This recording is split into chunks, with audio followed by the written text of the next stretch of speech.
The High Court was then impressed by contents of the letter dated 21st May 2004, wherein the respondents has asked for permission to engage a private counsel.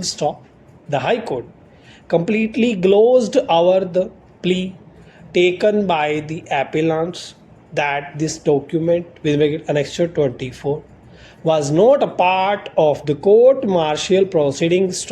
Therefore, it cannot be made the basis to grant any relief to the respondent, much less to doubt the bona fides of the officials involved in the conduct of court martial proceedings.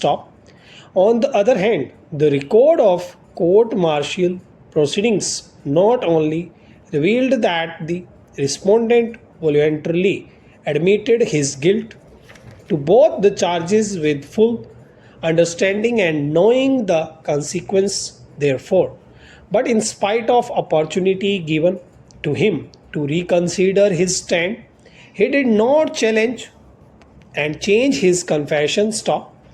As the matter of fact, reference to letter dated 21st May 2004 has been made for the first time only in the rejoinder affidavit filed by the respondent.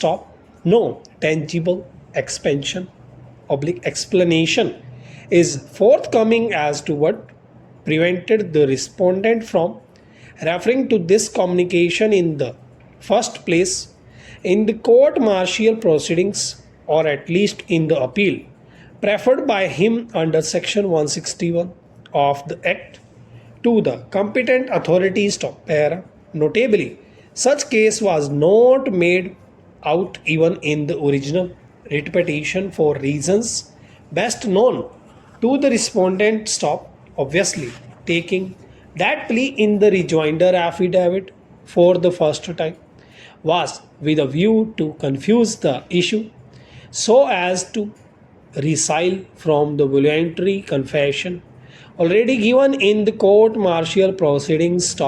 That cannot be countenanced, and such a belated plea ought not to be entertained by the High Court, and that too in a casual manner, and especially when the appellants in further affidavit had mentioned the circumstances in support of the assertion that the document relied upon by the respondent is a forged document.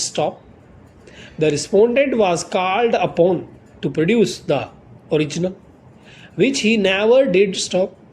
Neither the learned single judge nor the division bench analyzed the plea of the appellants in this behalf, and yet granted relief to the respondent by directing remand of the court martial proceedings in spite of a finding that the said document was not part of the court martial proceedings.